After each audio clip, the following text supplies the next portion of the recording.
खुलुमबाय गिबियावनो आंनि मुलुगनां BodoNews चेनेल रादाब नायनो मोजां मोनग्रा बिथांमोननिसिम गोजोन फुंबिलिनि बयनिसिमबो गाहाम हामलायनाय जासिहरनाय जाबाय। आसा खालामो नोंथांमोनहा मोजाङै दं। नोंथांमोननि थाखाय आं गोदान रादाब लाना फैलायबाय। अन्नानै भिडिअखौ स्किप खालामाजासे जोबजासिम नायलांदो। दिनैनि फुंबिलिनि मोननैसो गाहाय रादाबफोरा जाबाय। सेथियाव दं आसामनि मुंदांखा आइजो बक्सिं गेलेगिरि लाभलिना बरग'हाया कमनवेल्थ गेम्सआव र'सी इकोल्स मुंनि बक्सारजों क्वार्टार फाइनालाव फेजेनजाबाय होनना खौरां मोन्दों।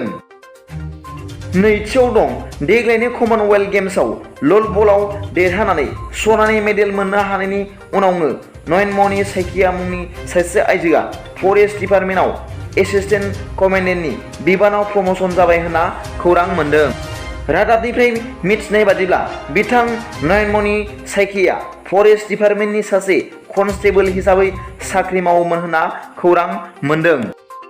थामथियाव दं आसामनि आसिनजयती बरा मुंनि सासे लाइमोन खौरांगिरिया मैया मासे बिस गोनां जिबौजों सौजानानै जिउ गोमादों होनना खौरां मोन्दों। रादाबनिफ्राय मिथिनाय बादिब्ला बिथाङा नुमुलगार जिल्लानि सासे खौरांगिरिमोन होनना रादाबनिफ्राय मिथिनो मोन्दों। बिथाङा बबे निउज चेनेलनि बेखौ रादाबाव फोसावनाय जायाखै होनना मिथिनाय जादों।